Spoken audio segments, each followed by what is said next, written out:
So, after a long absence, months away, you're finally back, ready to get into the game. And boy, does it feel good.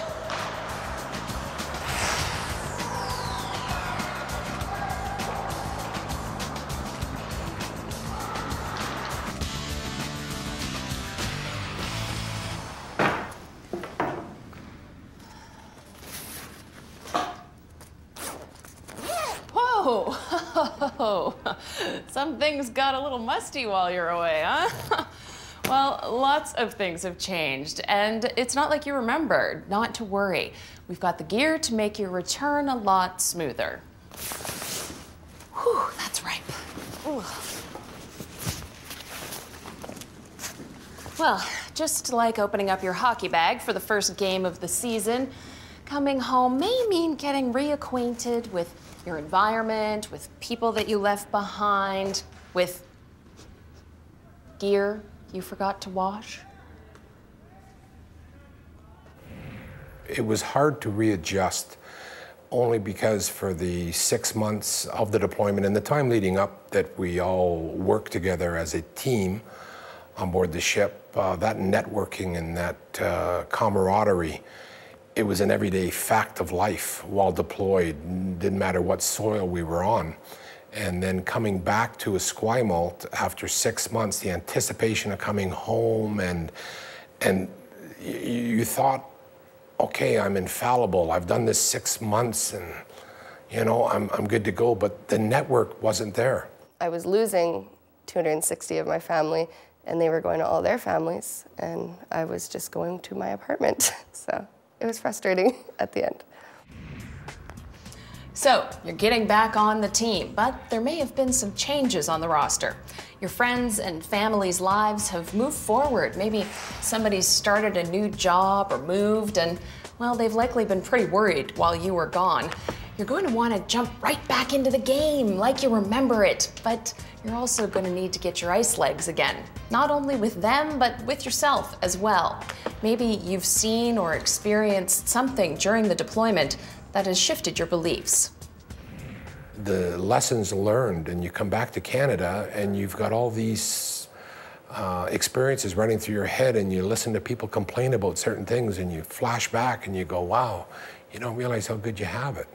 So it was a good experience, but it was also very hard to integrate with the team or of your friends, because they had changed a bit. You had become either more subtle, more outspoken, whatever the case may be, and you had to have that period of adjustment. This is when you can turn to your team on the ship, talk to colleagues who have done this before and get their tips. And make sure that you're there for your teammates who might be struggling with the homecoming process. She goes in, she has the breakaway, she shoots, she's... Oh, first game of the season, and you can't wait to hear your friends cheering for you. But did you tell them about the game? They had a 50-person welcome home party that day. So I got to see like everyone, because I said I didn't really want to do anything. So if we get them all out of the way now, I'm not gonna have to go see all these people, because it's a lot of people to go visit. You want to see them all, but then you don't get a break at all if you're constantly visiting people. So make sure you have like somebody's waiting for you on the day. So when you're coming back, you feel like home and like have fun and just go for coffee. It's going to change your mind. Just mom, dad, and sisters here, yeah. Because all of my friends, most of them are the one like I'm sailing with here, so I see them like enough, so just want like to change people a bit. It was kind of weird a bit at the beginning. It's because I was hoping like my family are going to be there and all this, but as I realized we came there and they were not there, so I was still a bit sad about it. They were supposed to come, but something happened, so they can't able, because they are still in Quebec, so still like way far. Communicating your expectations and wishes on how you would like to have your homecoming happen, it's a must. You know you'll be tired, but you don't want to disappoint anyone by taking time for yourself or Maybe you want to take a week alone first and then fly out to see your family on their turf. These are the types of things that you're going to need to discuss well before the big day arrives. Now, if you know that you've got somebody who doesn't have anyone special greeting them, one of your buddies, why don't you encourage them to plan something special for that day so they're not alone? You're back. Things have changed, and at first you might feel a bit stressed. Ugh, my kingdom for hockey tape. Ugh. We were very excited to come home, but about 2 days before I got really, really sad. And then I got excited because I was going to see my parents, and then about a week into my visit, I was ready to go back to the ship. And I'm still kind of struggling with that. It's 6 months ago, and I just got posted off the ship, and now I'm going through it again. I'm working all by myself, and I don't have a big family around me to help, so it's hard. It's really hard. I think the priority has to lie with your family. They have to have a clear and present understanding of what to expect. You're going to a theater of operations, people see, hear the words Persian Gulf, and there's panic that runs throughout the family, and there's confusion, and there's fear. You have to put their minds at ease and have the support of your family. Well, Thomas has always lived with us, and but he's an independent person. But I always had that, well, he'll be home tonight. So it was very emotional for me. It was the first time he's actually left for a long period of time. So it's a big adjustment for me.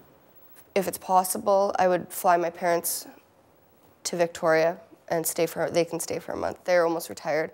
They could totally do that. I felt like I wanted to go home, but that was the worst thing for me. I couldn't pay my bills properly. I couldn't go and get my telephone set up. I couldn't do all the things that I really needed to do to get it all off my back because I was half of a country away. So if they were here, I could have, done everything I needed to do cleaning, everything that you need to do with your house. That it gets stressful after you're away from it. So I'd definitely fly them out here for a month versus me go away for another month. Then you're at 7.5 months away from home, right? So, you've got a list of things to do longer than your arm. Get the vehicle out of storage, reconnect the cable, make plans with friends, entertain the folks, get some groceries. A list of demands. Time to balance those demands with the resources. Slow down and make a plan. What needs to be done now? What can wait until later?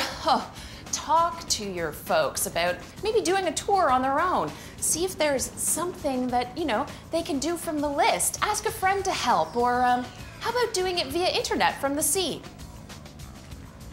All that, and you're coming home with some extra coin, burning a hole in your pocket like a forward with an empty net in front of him and a whole bunch of defensemen sucking wind behind him. So before you start firing away, take a little time to line up the shot, particularly when you head out on your post-deployment leave. Being a bit older than some that are joining now, and the years of experience I have, if you're going anywhere, downtown or into the public after a long deployment, always go with a friend. Take a friend with you. Do not do this alone. And if you're going out, you've got to be very smart these days to not be flashing money around. It just leads to trouble. You have to spend wisely. I mean, to have a pocket full of $50 or $100 bills to go out to a bar and then you wonder why you're in a hospital because someone rolled you for the money, you've got to plan ahead. It's the same as, the drinking and driving. The laws are applicable all over the world. You're not going to come home and go on a tear and drive your vehicle. You've got to plan accordingly. And flashing money is definitely not a good idea. There's lots of things that you can get, like alcohol and so on and so forth, that money goes really quickly. And so I think it's important to experience supports, but at the same time, it's important to take care of yourself when you get home as well. The second time around was much easier, having made the mistakes on the first time. So if someone could learn from my mistakes and others and get it right the first time, it makes the transition so much easier. Now, to make sure you don't get cross-checked, remember a few common sense things, like being aware of your surroundings and keeping those drinks in check. Tape. It was the excitement of being home, but also the experiences that he had. And so that momentum kept him excited for at least 2 to 3 months afterwards, where he would share something that he might have just remembered or something about one of his trips and where he was. Tom has always been very quiet. He's not a chatty person at best, so it was often Vanessa and I would talk about, I wonder what he's feeling or experiencing right now. And it's always been that way, so he's always been a very quiet person. So it's just allow them to reintegrate at their speed and don't place any expectations on them. I would just say listen is the best thing, and be there for them, and just support them no matter what. And they have their good days, they have their bad days, and you just have to make them know that you're there for them and you're supporting them and you're listening to them. I don't know if there is a way to do it differently, you know, even if my parents came here, you're still going through a stage that, you know, you're slowly being separated from a group of people that you really care about. Even the people I started off not liking, I ended up dealing with on the deployment, and I miss them even though I didn't really get along with them. I think it's something that everybody has to go through. There's no way to really avoid that. New team, missing gear, all this stuff means you may experience all kinds of emotions, from frustration to worry to anticipation. At the same time, you're leaving your old team on the ship or flight crew, and you may feel relieved or excited about the coming change. This transition home might be uncomfortable at first and confusing. You could have a sense of being disoriented or even feelings of sadness.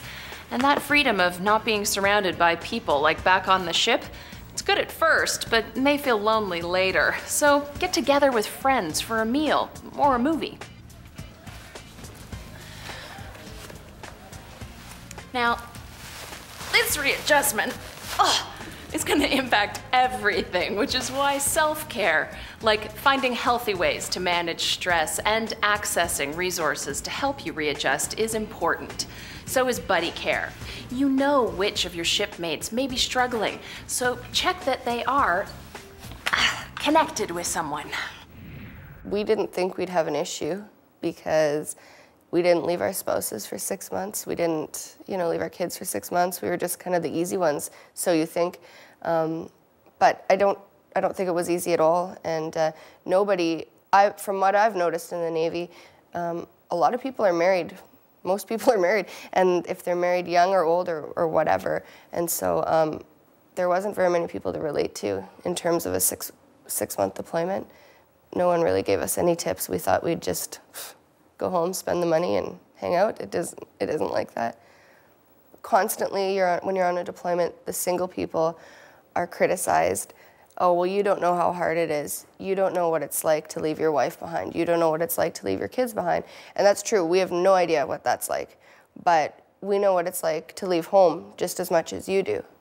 And it's frustrating to constantly be, not ridiculed, but it's hard for us too. And sometimes it's harder for us when we get back because everybody has people to go to, and we're pretty much alone then. It's sad, it's frustrating, and you're gonna feel it, but you get over it. Laced up, helmet on, you've got some time booked with friends and family. You're also making sure you take your time adjusting, and if you don't know where to turn, your MFRC can help. I think we're ready to hit the ice. Game is tomorrow, sweetie. What? No. Come on. Oh. There's different things available to military members and civilian members that deploy. And it's you that are responsible to call, because these organizations cannot afford or not have the time to call everybody else. So if you need something, what's the worst that can happen? They'll tell you where you must go in order to receive the level of help that you need, or guide you on what could help you make the transition a bit more smoother. It's all there. It's just a matter of picking up a phone.